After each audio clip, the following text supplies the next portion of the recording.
اور وہ کیا کرتے تھے کہ جب بھی وہ کوڑا پھینکتی تھی اور مسکرا کے چلے جاتے تھے. ٹھیک ہے, تو یہ وہ بات تھی جس سے ہمیں پیشنس, صبر کا بھی ملتا ہے. اور پھر کوئی برا آپ کے ساتھ اتنا کرے تو آپ اس کے ساتھ اچھا سلوک کرو اور وہ اس سے متاثر ہو کے اسلام قبول کر لے, صرف اس وجہ سے کہ آپ کا اخلاق اتنا اچھا ہے اور تو آپ جو بھی بات کہو گے وہ صحیح ہوگی. سو یہاں پر یہی بات بیٹا آپ کو سمجھانے کے لیے میں نے مثالیں اس لیے دی ہیں کہ آپ لوگ اچھا کریں, دوسروں کے ساتھ اچھا رویہ اپنائیں, اس بات سے بے فکر ہو کے کہ اگلے کا رویہ کیسا ہے. اگر اگلے کا رویہ آپ سے برا ہے, آپ اچھا پازیٹیو رویہ دیں, خوش اخلاق رہیں, اچھی عادتیں دوسروں کے سامنے پیش کریں. ٹھیک ہے, صبر و تحمل سے کام لیں. اگر کوئی آپ سے بری بات کر دیتا ہے, کوئی آپ کو برا بھلا کہہ دیتا ہے, تو خاموشی سے, صبر سے اس چیز کو برداشت کر لیں. ٹھیک ہے, اور اگر وہ آپ کا بہت کلوز ہے, بہن بھائی ہے, کوئی کزن ہے, کوئی فرینڈ ہے, تو آپ اسے بعد میں پیار سے سمجھا بھی سکتے ہیں. ٹھیک ہے, تو یہ چیزیں بہت میٹر کرتی ہیں کہ you are accountable for your deeds not for others. تو you need to make your deeds good.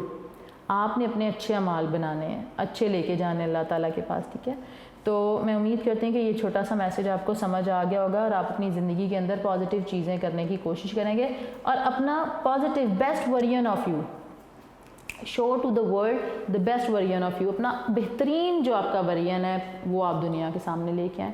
تو وہ بہترین تبھی ہوگا جب آپ کے اعمال اچھے ہوں گے, آپ کا اخلاق اچھا ہوگا اور آپ کا رویہ اچھا ہوگا. ٹھیک ہے, so today we are going to start our lecture number 19 for 9th class and we have started chapter number 2 which is Pakistan movement and making of Pakistan, تحریک پاکستان اور پاکستان کا قیام.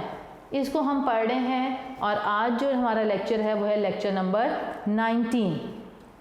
ہم لوگوں نے اس چیپٹر کا آلموسٹ 70% to 80% جو ہے 70% ہم نے اس کا ڈسکس کر لیا ہوا ہے. اپنے پریویس لیکچر میں ہم نے ایوب خان کے ایرا سے بات سٹارٹ کی تھی کہ ایوب خان کیسے آیا, اس نے مارشل لا امپوز کیا, پھر اس نے آ کے ایک نیا سسٹم انٹروڈیوس کرایا.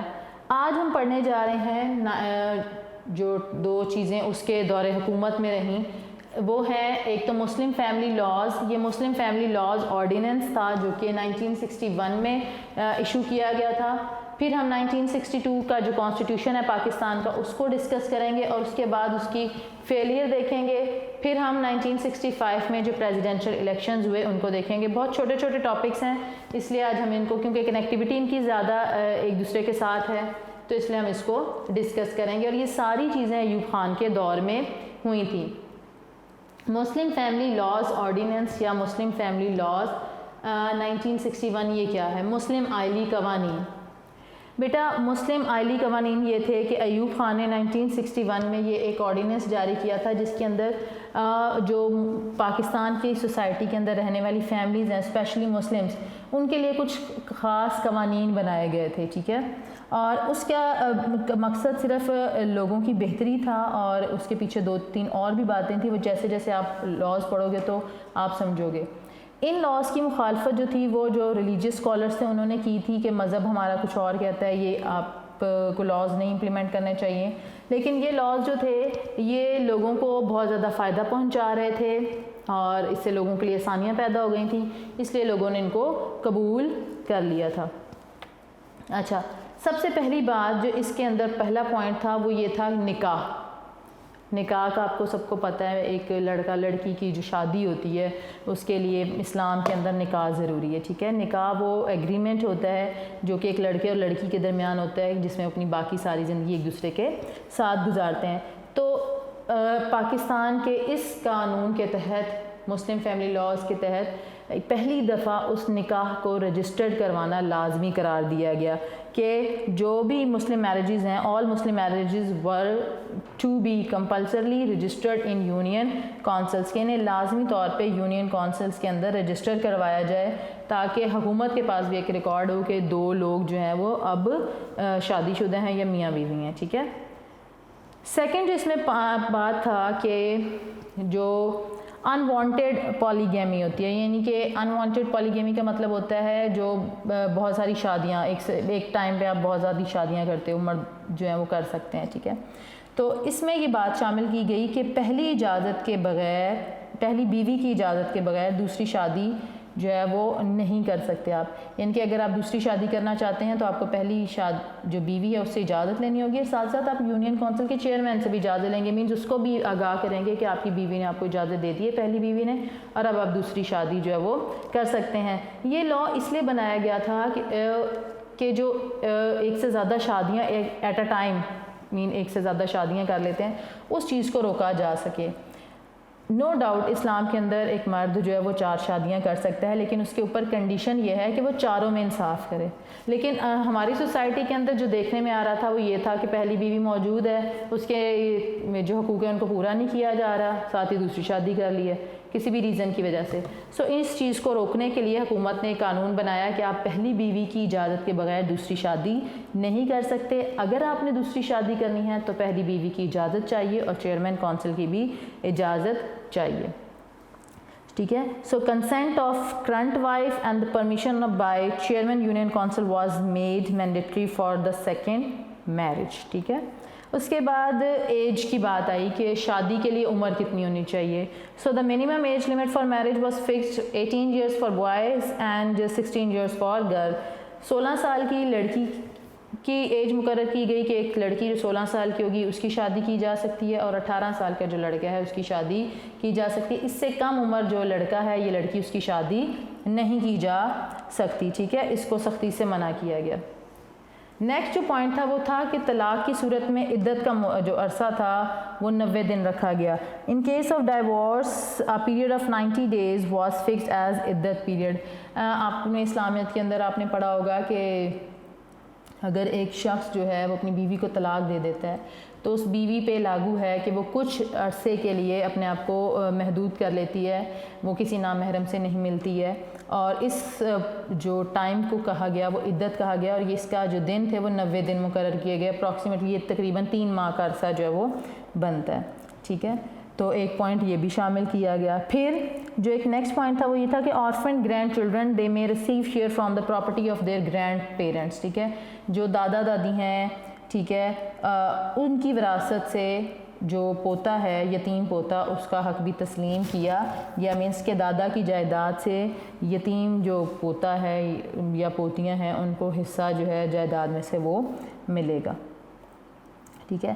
مسلم آئلی قوانین جو ہیں یہ اس کے اندر ایک اور چیز بھی شامل کی گئی تھی، وہ پوائنٹ آپ کی بک میں نہیں لکھا ہوا لیکن میں ویسے آپ کو بتا دیتی ہوں کہ آبادی کو کنٹرول کرنے کے لیے بھی فیملی پلاننگ کی بات کی گئی کہ آبادی جو ہے بہت زیادہ بڑھ رہی ہے تو اس کو بھی کنٹرول کرنا ہے۔ اپنے طرز کی مسلم یہ جو فیملی لاز آرڈیننس ہے یا مسلم فیملی لاز ہیں یہ پہلی قانون سازی تھی، اور اس کا مطالبہ کافی عرصے سے خواتین اور جو انسانی ہیومن رائٹس کی جو آرگنائزیشن ہوتی ہیں، NGOs وغیرہ ہوتی ہیں، they were demanding for these kind of rights. تو اس طرح سے مسلم آئلی قوانین کے نفاذ سے لوگوں کا بہت زیادہ پرانا جو مطالبہ تھا وہ پورا کیا گیا، اور صحیح معنوں میں ایک اسلامی معاشرے کے لیے ضروری قوانین کا نفاذ جو ہے وہ عمل میں لایا گیا۔ یہ سارے وہ پوائنٹس تھے جو کہ بہت زیادہ امپورٹنٹ تھے اور فیملی کو سیکیور کرنے کے لیے، مینس فیملیز کے جو رائٹس ہوتے ہیں اس کو سیکیور کرنے کے لیے بنائے گئے تھے، ٹھیک ہے۔ ایک بیوی کو بھی یہ سیکیورٹی مل گئی تھی کہ اس کا ہسبینڈ جو ہے وہ دوسری شادی نہیں کر سکتا، ایک یتیم پوتے کو بھی یہ سیکیورٹی مل گئی تھی کہ اس کے وہ اپنے دادا کی جائیداد سے حصہ مل سکتا ہے۔ جو لڑکا لڑکی تھے ان کی بھی ایک ایج فکس کر دی گئی تھی کہ کم عمری میں شادی نہیں کریں گے، بلکہ ایج فکس کر دی گئی کہ 16 سال کی لڑکی اور 18 سال کا لڑکا، ٹھیک ہے، تاکہ وہ اس قابل ہو جائیں، سینسیبل ہو جائیں جب ان کی آپ شادیاں کر سکیں، کیونکہ پرانے وقتوں میں کافی چھوٹی چھوٹی ایج میں شادیاں جو ہو جاتی تھیں، شادیاں کر دی جاتی تھیں۔ تو اس طرح سے یہ جو لاز بنائے گئے اس کا مقصد جو مسلم فیملیز تھے ان کو سیکیور کرنا، ان کے رائٹس کو سیکیور کرنا تھا، اور یہ ڈیفینیٹلی بہت زیادہ جو لوگ تھے with the passage of time the majority of people accepted these laws, ان کو یہ لاز جو تھے وہ پسند بھی آ گئے کیونکہ یہ سارے لاز ان کے فائدے کے لیے تھے۔ اچھا، اب ہم بات کرتے ہیں جی سیلنٹ فیچرز آف کانسٹیٹیوشن 1962، یہ ہم نے یہ والا اوپر والا ٹاپک کر لیا۔ کانسٹیٹیوشن کیا ہے، اس پہ میں نے پہلے بھی آپ کو بتایا تھا کہ کانسٹیٹیوشن آئین یعنی کہ رولز کا، قوانین کا، اصولوں کا مجموعہ ہوتا ہے، سیٹ ہوتا ہے جو کسی بھی ریاستی معاملات کو چلانے کے لیے بنایا جاتا ہے۔ اب ہم لوگوں نے پڑھا تھا کہ 1956 میں ایک آئین بنا تھا کافی عرصے بعد، اور اسے امپوز بھی کیا گیا، لیکن unfortunately when Ayub Khan came تو اس نے کیا کیا، اس نے اس کانسٹیٹیوشن کو ایبروگیٹ کر دیا تھا، منسوخ کر دیا گیا تھا، اور now it was time to make another constitution a new one, تو دیٹ واز 1962 کانسٹیٹیوشن. ٹھیک ہے. اب ایوب خان نے کیا کیا، ملک کے اندر نیا آئین بنانے کے لیے ایک دستوری کمیشن، اب اس نے کیا کیا، ایک کانسٹیٹیوشن کمیشن بنایا، مینز ایک گروپ آف پیپل، لوگوں کو اکٹھا کیا جو ایکسپرٹ تھے لا کے یا ان ساری باتوں میں، ان کو اکٹھا کیا اور اس کو نام رکھا اس ٹیم کا کانسٹیٹیوشن کمیشن. اس کمیشن نے 1961 میں اپنی جو ریکمنڈیشنز تھیں وہ ساری پریزیڈنٹ ایوب خان کو دے دیں. اب ایوب خان نے کیا کیا کہ ان جو ریکمنڈیشنز تھیں ان کو مزید کہہ لو کہ موڈیفائی کیا according to his own choices, کہ اپنی مرضی کے مطابق اس نے اس کو مولڈ کیا، اور پاکستان کے اندر ایک نیو کانسٹیٹیوشن جو ہے اس کو پریپیئر کیا گیا، اور وچ واز امپلیمنٹڈ 8 جون 1962. یہ ڈیٹ آپ نے یاد رکھنی ہے، بک میں بھی دی ہوئی ہے، 8 جون 1962 62 میں یہ جو کانسٹیٹیوشن تھا اس کو نافذ کر دیا گیا. اب اگر اس کو کمپیئر کریں تو یہ جو کانسٹیٹیوشن ہے یہ بھی تحریری تھا، میں نے آپ کو پہلے بھی بتایا تھا کہ ریٹن کانسٹیٹیوشن ہوتا ہے، جیسے یہ بک ہے، بک میں لیکچرز ہوتے ہیں، بک کے اندر چیپٹرز ہوتے ہیں، چیپٹرز کے ٹاپکس ہوتے ہیں، ان کی سب ہیڈنگز ہوتی ہیں. اسی طرح یہ جو کانسٹیٹیوشن تھا 62 کا یہ بھی ریٹن تھا، جس کے اندر 250 آرٹیکلز تھے اس کے اندر، اور 5 ٹیبل سے 5 گوشوارے جسے کہہ سکتے ہیں وہ موجود تھے. پھر اس کے اندر یہ بھی آئین وفاقی نوعیت کا تھا، اور اس دستور میں بھی پاکستان کے دونوں حصے کو برابر کی نمائندگی دی گئی، یعنی کہ یہ اگر پاکستان کی مین گورنمنٹ ہے، ٹھیک ہے، وفاقی حکومت ہے، وفاق ہے یہ، ٹھیک، تو ایک حکومت یہاں پہ تھی اور ایک پروونس 1 اور ایک پروونس 2 میں تھی. اس وقت 2 صوبے تھے اور ان دونوں کو برابر کی نمائندگی دی گئی تھی. ایک آپ کا ایسٹ پاکستان تھا اور ایک آپ کا ویسٹ پاکستان تھا. ان دونوں صوبوں کو برابر کی نمائندگی جو ہے وہ دی گئی تھی. ٹھیک ہے. اس کے بعد 1962 کے آئین کے تحت ملک میں صدارتی طرز حکومت جو ہے وہ رائج کیا گیا، اور تمام اختیارات جو ہیں وہ صدر کے پاس ہوتے تھے. تو یہاں پر وفاقی حکومت ضرور تھی، لیکن یہاں پہ نظام حکومت کا کون سا تھا؟ صدارتی نظام حکومت تھا، جس میں تمام اختیارات کس کے پاس تھے؟ صدر کے پاس. یعنی ملک کا سربراہ بھی صدر تھا اور حکومت کا سربراہ بھی صدر تھا. پھر 1962 کے کانسٹیٹیوشن میں کافی اسلامک جو ہے پروویژنز ہیں وہ شامل کی گئیں، جیسے اللہ تعالیٰ کی حاکمیت. یہ اگر میں بتاؤں آپ کو تو آپ لوگوں نے آبجیکٹیو ریزولوشن کی تھی، یہ تمام پوائنٹس وہیں سے لیے گئے، اور یہی کہ اقتدار اعلیٰ کا مالک جو وہ اللہ تعالیٰ ہے، اقتدار جو ہے وہ اللہ تعالیٰ کی ایک سیکرڈ ٹرسٹ ہے، مقدس امانت ہے، اور اس کا عوام کے منتخب نمائندوں کے ذریعے استعمال. پھر پاکستان کا جو پورا نام تھا وہ اسلامی جمہوریہ پاکستان رکھا گیا، اسلامک ڈیموکریٹک کنٹری پاکستان رکھا گیا. ٹھیک ہے. اور سربراہ ریاست کے لیے مسلمان ہونا جو تھا وہ ضروری تھا، یعنی کہ پاکستان کا جو بھی ہیڈ ہوگا اس کے لیے مسلم ہونا لازمی تھا. ٹھیک ہے.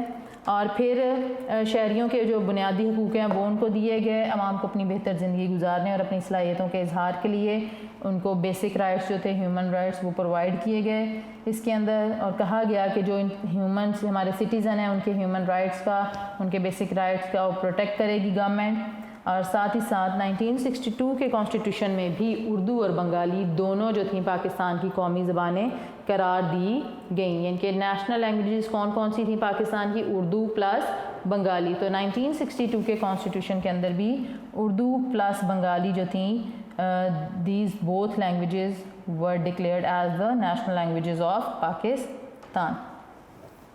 یہ تو کچھ پوائنٹس تھے اس کے جو ہم نے بس ایسے ہی بریفلی ڈسکس کر دیے. اب یہ کانسٹیٹیوشن بھی انفارچونیٹلی ناکام ہو گیا. پاکستان کے اندر بیسیکلی 3 آئین جو ہیں وہ آئے تھے، 3 کانسٹیٹیوشن آئے تھے، 56 کا، 62 کا اور 73 کا. 56 کا ہم نے پڑھ لیا، 62 کا ہم نے پڑھ لیا. 73 کا کانسٹیٹیوشن کیا ہے انشاءاللہ وہ آپ 10th کلاس میں جا کے پڑھیں گے. اور وہ جو کانسٹیٹیوشن ہے وہ فائنل کانسٹیٹیوشن ہے اور اسٹل امپلیمنٹڈ ہے. ایوب خان نے تقریباً 10 سال تک حکومت کی تھی، اور اس دور میں کافی نیو چینجز، کافی ریفارمز جو ہیں وہ بھی آئیں. کافی جو انڈسٹریل ہمارا سیکٹر تھا اس نے گرو کیا. ٹھیک ہے. اور لیکن اس سارے ٹائم کے ساتھ ساتھ ایوب خان کی مخالفت بھی بڑھتی گئی. ظاہر سی بات ہے کہ ایک شخص جو ہوتا ہے وہ اگر کوئی پازیٹیو کام کر رہا ہوتا ہے تو سم ٹائم ایسا بھی ہوتا ہے کہ کچھ پالیسیز جو ہوتی ہیں وہ بہت اچھی یا افیکٹو نہیں جاتی. ٹھیک ہے. ایوب خان کی اس جو ڈکٹیٹرشپ تھی, آمرانہ حکومت تھی جس میں سارے اختیارات اس کے پاس تھے, وہ ہر چیز کا مالک تھا, جو اس کی مرضی میں آتا وہ کرتا, تو عوام نے موومنٹ چلائی ہے کافی زبردست قسم کی, اور حالات جو ہیں وہ آہستہ آہستہ ایوب خان کے کنٹرول سے باہر ہونا شروع ہو گئے. آئین کی روح سے, کیونکہ کانسٹیٹیوشن اس نے اپنی مرضی کا مولڈ کیا تھا, اس میں صدر کے پاس سارے جو اختیارات تھے وہ تھے, اور ان حالات کو دیکھتے ہوئے ملک میں پھر مارشل لاء لگا دیا گیا. اور یہ مارشل لاء لگا تھا 25 مارچ 1969 کو. جنرل آغا محمد یحییٰ خان نے حکومت سنبھال لی اور 62 کا جو کانسٹیٹیوشن ہے اسے ختم کر دیا. اس سارے عرصے میں مارشل لاء تو لگا دیا گیا, لیکن اس سارے عرصے کے اندر جو چیزیں ہوئیں کہ حالات کنٹرول سے باہر ہوئے, اور پھر پاکستان کی اور انڈیا کی ایک جنگ بھی ہوئی, انتخابات بھی ہوئے, تو یہ سارے حالات ایسے تھے جو کہ پاکستان کی ہسٹری کو ایک اور طرف لے کے جا رہے تھے. اور انشاءاللہ اس چیپٹر کے اینڈ پہ وہ ہم پوائنٹ پڑھیں گے کہ جہاں پہ پاکستان کی ہسٹری جو تھی بالکل چینج ہو گئی تھی. ٹھیک ہے, اور اس کو ہم دیکھیں گے. اگلا ہمارا جو ٹاپک ہے وہ ہے جی آئین تو ہمارا ہو گیا ناکام, صدارتی انتخابات دیکھیں گے. 1962 کے آئین کے تحت جنوری 1965 میں صدارتی انتخاب ہوا تھا, جس کے اندر 4 امیدوار تھے. ان کے 4 لوگ جو تھے وہ پریزیڈنشل الیکشنز کے لیے کھڑے ہوئے تھے. اس میں ایک تو ایوب خان تھا, دوسری محترمہ فاطمہ جناح تھیں, اور باقی 2 کینڈیڈیٹس بہت زیادہ اسٹرانگ نہیں تھے. فاطمہ جناح بہت زیادہ اسٹرانگ تھی کیونکہ جتنی بھی ایوب خان کے مخالف پارٹیز تھیں, سیاسی جماعتیں تھیں, انہوں نے یہاں پر محترمہ فاطمہ جناح کو سپورٹ کرنے کا فیصلہ کیا. جو مادر ملت محترمہ فاطمہ جناح ہیں, قائد اعظم محمد علی جناح کی جو بہن ہے, وہ ایوب خان کے اس آمرانہ نظام حکومت جو اس کا ڈکٹیٹرشپ تھی اس کے کافی خلاف تھیں. وہ چاہتی تھیں کہ حکومت کے اندر جو حکومت ہو وہ ڈیموکریٹک ہو, جمہوری حکومت ہو, جس کے اندر عوام کی رائے کا, عوام کے حقوق کا بھی خیال رکھا جائے, صرف اپنی منمانی جو ہے وہ نہیں کی جائے. آپ کو کسی عہدے یا اقتدار کا لالچ نہیں تھا, لیکن ملک کو آمریت سے بچانے کے لیے اور پارلیمانی جمہوری اداروں کو بحال کرنے کی غرض سے آپ نے بڑھاپے اور صحت کی کمزوری کے باوجود اس میں حصہ لیا. اب فاطمہ جناح کے دل میں, چونکہ وہ قائد اعظم کی بہن تھی, انہوں نے شانہ بشانہ حصہ بھی لیا تھا تحریک پاکستان میں, اور پاکستان بننے کے بعد بھی وہ سرگرم رہی تھیں. ٹھیک ہے, لیکن اب وہ جو ان کے اندر جو لالچ ہوتا ہے اقتدار کا, وہ چیز تو موجود نہیں تھی. وہ صرف اپنے ملک کو بچانے کے لیے, اپنے ملک کو بہتری کی طرف لانے کے لیے انہوں نے ایک انیشیٹو لیا کہ ٹھیک ہے میں صدر منتخب ہو جاتی ہوں, میں صدارتی انتخابات میں حصہ لیتی ہوں. قائد اعظم رحمۃ اللہ علیہ کے بعد مادر ملت ہی ایسی شخصیت تھی جن کو ہر ملک میں ہر دل عزیزی اور مقبولیت حاصل تھی, چونکہ ایک تو لوگوں کو ان سے بہت زیادہ عقیدت تھی, کیونکہ وہ قائد اعظم ان کے لیڈر, فاؤنڈر آف پاکستان کی بہن تھیں, تو بہت معتبر تھیں. اور جب آپ نکلی میدان میں تو ڈھاکہ سے کراچی تک آپ کا استقبال کیا گیا. عوام نے 1958 میں جس جوش و خروش سے مارشل لاء کا خیر مقدم کیا تھا, ان کی امیدوں سے وابستہ تھیں, وہ دم توڑ چکی تھیں. جب ایوب خان 1958 میں آیا تھا اس وقت بھی حالات خراب تھے, اور ایوب خان ان کے لیے ایک نئی امید لے کے آیا کہ مارشل لاء لگایا اور سیاستدان جو نااہل تھے ان سے جان چھوٹی اور کچھ بہتری آئی. لیکن اب جو امیدیں, جو ایکسپیکٹیشنز حکومت لوگوں نے, عوام نے ایوب خان سے قائم کر لی تھیں, وہ ایکسپیکٹیشنز پوری نہ ہو سکیں اور وہ تھوڑے سے ڈس ہارٹ ہو گئے تھے. تو فاطمہ جناح کی صورت میں انہیں ایک نئی امید کی کرن نظر آئی, اور ان کے جوش و خروش کا, یہ جوش و جذبے کا یہ علم تھا کہ مادر ملت کے پنڈال, یعنی کہ جو جلسہ گاہ جہاں پہ وہ پہنچتی تھیں, وہاں پہ لوگوں کی پہلے ہی کافی بڑی تعداد جو تھی وہ موجود ہوتی تھی ان کو ویلکم کرنے کے لیے. اچھا, 1965 میں بی ڈی ممبرز, وہ جو بیسک ڈیموکریسی سسٹم ہم نے لاسٹ لیکچر میں پڑھا تھا, کیونکہ اس کے تھرو ہی یہ الیکشن ہونے تھے, تو 1965 میں ان کی تعداد جو ہے وہ بڑھا کر 1,20,000 کر دی گئی. اور ایوب خان نے حکومت چلانے کے لیے 1960 میں 80,000 لوگوں جو نمائندے تھے ان سے جیت کے وہ آگے آیا تھا. ٹھیک ہے, اور اس نے ان میں توسیع بھی مین جو بڑھایا, ان کی تعداد کو بڑھایا, وہ بھی صرف اپنے صدارتی عہدے کو برقرار رکھنے کے لیے بڑھایا, اور مزید اس سسٹم کو پرولونگ کیا صرف اپنے صدارتی عہدے کو برقرار رکھنے کے لیے. ان اراکین کی مدت جو تھی وہ 1965 میں ختم ہو رہی تھی، لہٰذا نومبر 1964 میں دوبارہ انتخابات کرایا گیا، مینز دوبارہ سے بی ڈی ممبرز چنے گئے، اور 1962 کے آئین کے مطابق ان اراکین نے کیا کرنا تھا، صدر کو بھی چننا تھا، صوبائی اور مرکزی اسمبلیوں کے انتخاب بھی بنانا تھا۔ بنیادی طور پہ اس 80,000 جو لوگ تھے ان کو انتخابی ادارے کا نام دیا گیا، یعنی الیکٹورل کالج کا نام دیا گیا، اور اس الیکٹورل کالج کا کام یہ تھا کہ اس نے قومی اسمبلی کے ممبرز چننے تھے، صوبائی اسمبلی کے ممبرز چننے تھے، اور صدر کو چننا تھا۔ اور اگر صدر ایوب خان ہے جس نے ان کو بنایا ہے، اس سسٹم کو انٹروڈیوس کرایا ہے اور اس سسٹم کو بار بار وہ کہہ سکتے ہیں کہ پرولونگ کر رہا ہے، اسے لے کے چل رہا ہے آگے بھی، تو ڈیفینیٹلی وہاں کے جو نمائندے تھے انہوں نے ایوب خان کو ہی ووٹ دینا تھا۔ تو بنیادی جمہوریت کے اراکین نے ایوب خان کو اکثریت سے ووٹ دے دیا اور اسے صدر منتخب کر لیا، اور محترمہ فاطمہ جناح کو شکست ہوئی، اور جو دیگر سیاسی جماعتیں تھیں ڈیفینیٹلی انہوں نے کہا کہ اس میں دھاندلی ہوئی ہے، یہ ریگنگ آف دا پولز ہے اور ایسا نہیں ہونا چاہیے تھا، لیکن جو سچویشن تھی وہ سامنے آ چکی تھی کہ ایک بنیادی جو جمہوریتوں کا نظام تھا، انتخابی ادارہ تھا، ایوب خان نے بنایا ہے۔ 1964 میں وہ دوبارہ سے اس کو رینیو کر رہے ہیں سسٹم کو، ٹھیک ہے، اس میں دوبارہ سے نئے ممبرز آ رہے ہیں، تو جن نئے ممبرز کو ایوب خان چوز کر رہا ہے، یہ کروا رہا ہے، وہ ایوب خان کی سربراہی میں آ رہے ہیں، ڈیفینیٹلی ان کا ووٹ جو بینک تھا وہ یا ووٹ جو تھا وہ ایوب خان کی طرف ہی تھا، اور فاطمہ جناح جو ہیں وہ ہار گئیں، ان کو ان انتخابات میں شکست ہوئی۔ اب اس کے سیاست پہ کیا اثرات ہوئے؟ ڈیفینیٹلی یہ چیز جو تھی ایوب خان کے بظاہر تو ایوب خان جیت گیا تھا، لیکن یہ چیز انٹرنلی ایوب خان کو بہت زیادہ افیکٹ کر گئی۔ وہ نظام جو اس کا اپنا بنایا کرتا تھا وہی نظام اس کے گلے کا توق بن گیا، مینز وہی اس کے گلے کی ہڈی بن گیا، کہ اسی نظام پہ بہت زیادہ کرٹیسزم جو ہے وہ آنے لگا، ٹھیک ہے۔ بنیادی جمہوریتوں کا نظام ایوب خان کے زوال کا ایک اہم سبب بنا۔ پاکستان کی حزب مخالف کہتے ہیں، اپوزیشن جو سیاسی جماعتیں تھیں، انہوں نے ان انتخابات میں ایوب خان پہ دھاندلی کا الزام لگایا، اور ملک میں جمہوریت کی بحالی کے لیے ایک عوامی رابطہ مہم کہ لوگوں کے ساتھ کوارڈینیشن کرنا شروع کی، کانٹیکٹ کرنا شروع کیے، اور ایک جو مہم تھی وہ اس کا آغاز ہو گیا۔ دوسری طرف جو مشرقی پاکستان تھا اس کے اندر شدید احساس محرومی تھا، احساس عدم تحفظ تھا، کیونکہ مشرقی پاکستان کے لوگوں کو لگتا تھا کہ وہاں پر اتنی زیادہ توجہ نہیں دی جا رہی ہے، وہاں کی ڈیولپمنٹ پہ، وہاں کے لوگوں پہ، وہاں کی جو ترقی ہے اس پہ، اور وہاں کے جو لیڈرز تھے انہوں نے آئین کے اندر اپنے مطالبات پیش کرنا شروع کر دیے کہ نیا آئین بنائیں جس میں مشرقی پاکستان کے اختیارات جو ہیں وہ واضح کیے جائیں۔ تو اس طرح سے ایک علاقائی بنیادوں پہ بھی اور سیاسی جماعتوں، ان سب کے سامنے جو تھا وہ ایک ہی پوائنٹ تھا، وہ یہ تھا کہ ایوب خان کو ہٹانا عہدے سے، اور جنرل ایوب خان کے خلاف عوام نے بھی بغاوت شروع کر دی، جس کی وجہ سے اس کی حکومت جو تھی وہ بالکل ختم ہونے کے مراحل تک آ گئی تھی۔ اور پھر میں نے آپ کو بتایا تھا ابھی پہلے بھی ہم نے کہ جنرل محمد یحییٰ خان نے ملک کے اندر 1969 میں ایوب خان کی حکومت ختم کر کے مارشل لاء جو ہے وہ لگا دیا تھا۔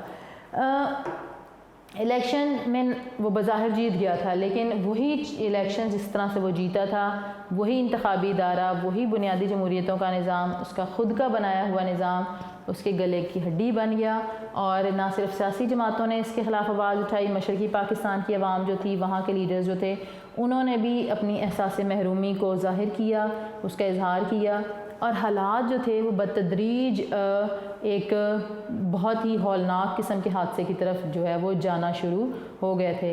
انشاءاللہ اپنے کمنگ لیکچرز میں ان حادثات کے بارے میں دیکھیں گے کہ وہ حادثہ کیا تھا، ٹھیک ہے۔ تو یہ وہ چیزیں تھیں بیٹا، اگر آپ اس کو تھوڑا سا دیکھو تو یہ بالکل ایسی ایک کہانی ہے کہ ایک حکمران آتا ہے، وہ اپنے پالیسیاں دیتا ہے، کسی اور کو پسند نہیں آتی، کہتا ہے کہ میں اختیار میں میرے پاس حکمرانی ہو تو میں آ کے شاید بہتر کر سکتا ہوں، لیکن اسی طرح چھینا جھپٹی میں ایک حکومت کے جانے میں اور دوسرے حکومت کا آنا، اس سے پالیسیز جو ہوتی ہیں وہ لانگ ٹرم نہیں ہوتی اور افیکٹو بھی نہیں رہتی ہیں، کیونکہ اگر ایک پالیسی شروع کیا، پروجیکٹ شروع کیا ہے تو اس پہ بہت زیادہ بجٹ بھی لگتا ہے، ایفرٹ بھی لگتی ہیں، بہت زیادہ محنت لگتی ہے، لیکن ایک نئی گورنمنٹ آ کے اس کو ختم کر دیتی ہے۔ اور یہاں پہ بھی یہ ہوا کہ ایوب خان پالیسیز تو بنا رہا تھا، لیکن اس کے اندر ایک ہوس تھی کہ جی میں اقتدار میں رہوں. نو ڈاؤٹ اس نے بہت سارے اچھے کام کیے. جو پاکستان تھا وہ کافی سیکٹرز کے اندر, انڈسٹریز کے اندر, ایگریکلچر کے اندر بہت زیادہ اسٹرانگ ہوا تھا. اس نے ڈیمز بھی بنائے اور بہت ساری جو تھیں ڈیولپمنٹس وہ کی تھیں. بٹ انفارچونیٹلی کوئی نہ کوئی ایک ایسی جو آپ کا کام ہوتا ہے, پالیسی ہوتی ہے جو کہ آپ کے اگینسٹ چلی جاتی ہے. یہ وہی بنیادی جمہوریتوں کا نظام تھا جس کو ہم نے پریویس لیکچر میں ڈسکس کیا تھا. چونکہ اس نظام کو افیکٹو کیا کرنا تھا, لوگوں کو اختیارات پہنچانے تھے, ان کو اس قابل بنانا تھا کہ وہ مسائل حل. لیکن اس ادارے کو صرف آپ اس مقصد کے لیے استعمال کرو کہ وہ 80,000 لوگ جو آپ چنے, لوگوں نے چنے, اور اب 80,000 جو لوگ ہیں وہ صرف آپ کو ووٹ دیں اور آپ کو ہی صدر بار بار بنائیں, تو یہ غلط بات تھی جو کہ حق بات نہیں تھی. یہی وجہ تھی کہ عوام نے بھی بغاوت کی, سیاسی جماعتوں نے بھی بغاوت کی, اور مشرقی پاکستان کے جو لوگ تھے انہوں نے بھی اپنی احساس محرومی کا اظہار کیا.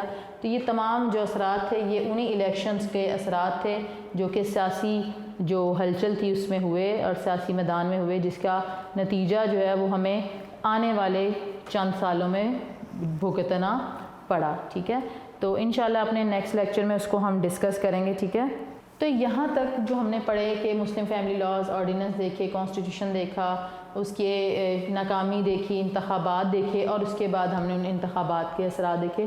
ساری چیزیں کنیکٹڈ ہیں اور ایوب خان کے دور میں ہوئیں. اب میں امید کرتی ہوں کہ آپ کو سمجھ تو آ گیا ہوگا. اگر آپ اپنی بک کھولیں تو ہمارا نیکسٹ ٹاپک ہے پاکستان بھارت جنگ, جو انشاءاللہ ہم اپنے نیکسٹ لیکچر میں اس کو کریں گے کیونکہ ڈیٹیل ہے اور میں چاہتی ہوں کہ آپ اس جنگ کو سمجھیں اور اس کے اثرات بھی آپ کو پتہ چلیں گے. ٹھیک ہے, ہمارے چیپٹر کا کافی پورشن جو ہے وہ ہم ڈسکس کر چکے ہیں. آپ نے کرنا کیا ہے بیٹا, دیکھیں آپ کے جو شارٹ کوسچن ہے اس کے اندر ایک ہے بنیادی جمہوریتوں کے نظام 1959 پر تعارف لکھیں. تو اس کا آپ تعارف لکھیں گے, کانسٹیٹیوشن کیا تھا, یہ بیسک ڈیموکریسی سسٹم کیا تھا, اور اس کے جو سٹیجز تھے آپ ان کو تھوڑا ہائی لائٹ کریں گے اور ایک ایک دو لائنز میں ان کے بارے میں آپ بتا دیں گے. ٹھیک ہے, اس کے بعد اگر ہم لانگ کوسچن دیکھیں تو ہمارے پاس 1962 کے آئین کی نمایاں خصوصیات ہیں, بنیادی جمہوریتوں کا نظام ہے, اور ساتھ ہی ساتھ جنرل ایوب خان کے مارشل لاء کے اسباب کیا تھے واضح کریں. ٹھیک ہے, جو ایوب خان کے مارشل لاء کے ریزنز تھے وہ ہم نے لاسٹ لیکچر میں پڑھے تھے, اور یہ 3 سوال. اگر آپ کی بک کھولیں پیج نمبر 58, تو پیج نمبر 58 پہ جو تحریک علی گڑھ پر سیاسی, سماجی, تعلیمی پہلوؤں سے روشنی ڈالیں, یہ ہم لوگ سوال کر چکے ہیں. آپ اس کو بھی ٹک کر سکتے ہیں, مارک کر لیجئے. قائد اعظم کے 14 نکات لکھیں, we have done this. Quaid Azam کی سیاسی اور آئینی کوششوں کے حوالے سے قیام پاکستان میں کردار کو بیان کریں. ہم نے قائد اعظم کی سروسز بھی ڈسکس کر لیں فار پاکستان موومنٹ. پھر ہم نے we have already discussed early problems faced by Pakistan after the establishment of Pakistan. قیام پاکستان کے بعد پیش آنے والی جو ابتدائی مشکلات تھیں ان کا جائزہ لیں, ہم یہ سوال بھی کر چکے ہیں. اس کے بعد قرارداد مقاصد کے اہم نکات کو تفصیل سے بیان کریں, ہم یہ سوال بھی کر چکے ہیں. اور اپنے لاسٹ لیکچر میں اور آج کے لیکچر میں ہم جنرل محمد ایوب خان کے مارشل لاء کے اسباب کیا تھے ان کی بھی وضاحت کر چکے ہیں. بنیادی جمہوریتوں کے نظام کے خد و خال بھی ہم بیان کر چکے ہیں. اور پھر ہمارا جو نیکسٹ کوسچن ہے آپ کی ایکسرسائز میں وہ ہے 1962 کے آئین کی نمایاں خصوصیات لکھیں, ہم یہ سوال جو ہے وہ بھی کر چکے ہیں. تو ہمارے جو لانگ کوسچن بک کے اندر آپ کی ایکسرسائز کے اندر رہتے ہیں وہ 2 لانگ کوسچن رہتے ہیں جو انشاءاللہ ہم اپنے کمنگ لیکچرز میں کریں گے. تو ہم تقریباً آپ کے 8 لانگ کوسچن جو ہیں وہ کر چکے ہیں. آپ نے ان کو سائڈ بائی سائڈ یاد بھی کیا ہوگا. اچھا, اگر میں شارٹ کوسچن ایکسرسائز کے دیکھوں تو تحریک علی گڑھ کا بنیادی مقصد یہ ہم پڑھ چکے ہیں. مسلم لیگ کے قیام کے پس منظر میں کیا محرکات تھے یہ بھی کر چکے ہیں. تحریک ہجرت بھی پڑھ چکے ہیں. ریڈ کلف ایوارڈ کے اہم ترین فیصلہ بھی کر چکے ہیں. قیام پاکستان کے بعد مسلمانوں کو جو مشکلات پیش آئیں, جو ابتدائی مشکلات ہیں, ان میں سے صرف 3 کے نام لکھنے ہیں, یہ شارٹ کوسچن ہم کر چکے ہیں. قرارداد مقاصد کے حوالے سے حاکمیت اعلیٰ جو ہے وہ کس کے پاس ہے, ہم یہ سوال بھی کر چکے ہیں. 1956 کے آئین کی 3 خصوصیات آپ نے لکھنی ہیں, 3 لائنز لکھ دیجئے گا بس. اور پھر ہے بنیادی جمہوریتوں کے نظام. یہ ان کے جو شارٹ کوسچن آپ کی بک کے اندر ایکسرسائز کے اندر ہیں وہ سب ہم کر چکے ہیں. ٹھیک ہے, اسی طرح آپ نے اپنے طور پر جو شارٹ کوسچنز یا جو ایم سی کیوز ہیں آپ کی اور فل ان دی بلینکس اور میچنگ کالم ہے, ان کو آپ نے اپنے طور پر ضرور دیکھنا ہے, پڑھنا ہے, کیونکہ میں نے ابھی آپ کو بتایا کہ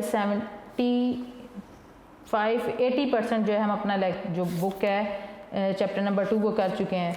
ہمارے ریمیننگ ٹاپکس جو رہتے ہیں وہ رہتا ہے پاک بھارت جنگ رہتا ہے, معاشی ترقی رہتا ہے, اور پھر یا خان کا دور حکومت رہتا ہے, اور اس کے بعد ہمارا ایک اور ٹاپک ہے مشرقی پاکستان کی علیحدگی کے اسباب. تو تقریباً 4 سے 5 ٹاپک رہتے ہیں. آلموسٹ 80% سلیبس جو ہے ہمارا we have completed in our lectures. تو آپ لوگوں نے صرف یہی کرنا ہے کہ سائڈ بائی سائڈ ان کو یاد کرنا ہے. میں اپنے نوٹس جو آپ کے اردو ورژن کے نوٹس ہیں اس میں سے بھی آپ کو بتا دیتی ہوں کہ آپ کے پاس کافی زیادہ شارٹ کوسچنز موجود ہیں.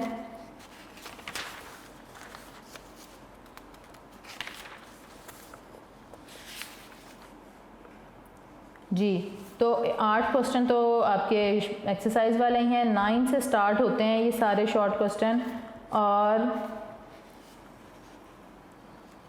یہ شارٹ کوسچن چلتے ہیں آپ کے تقریباً 72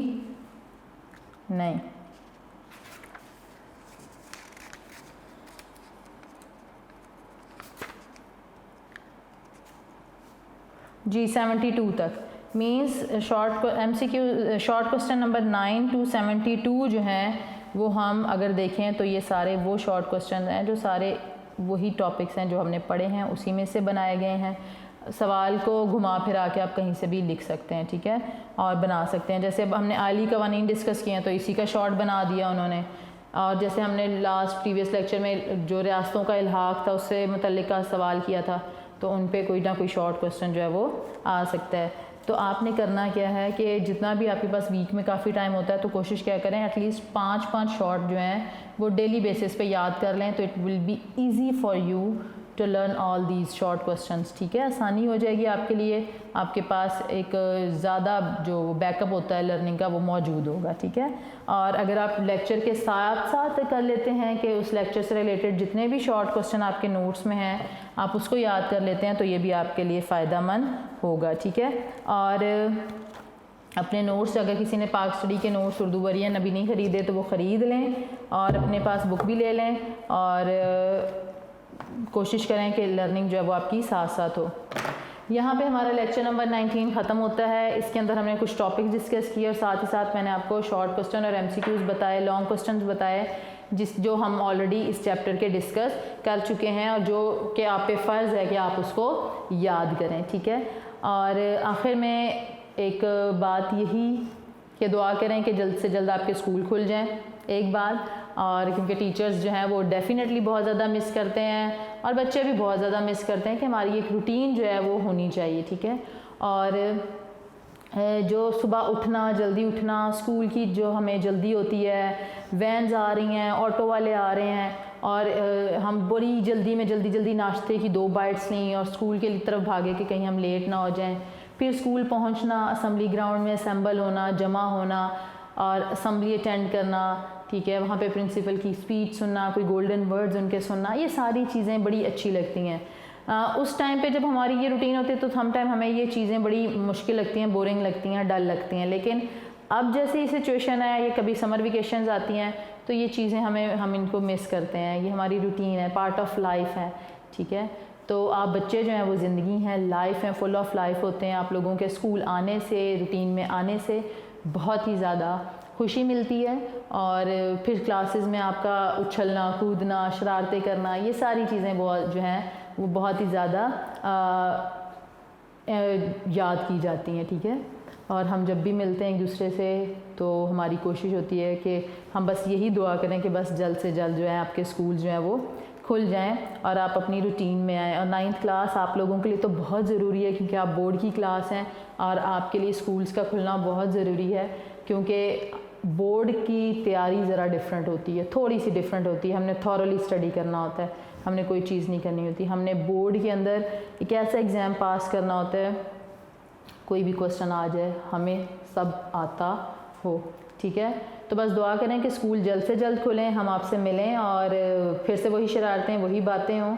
ٹھیک ہے, اور لیکچر کو آج ختم کر دیا ہے. آپ سے انشاءاللہ تعالی نئے لیکچر میں ملاقات ہوگی. اب پروفیسر نائلہ شبیر کو اجازت دیجیے. اپنا بہت سارا خیال رکھیے گا. اپنے اساتذہ کو, اپنے والدین کو دعاؤں میں ضرور یاد رکھا کریں.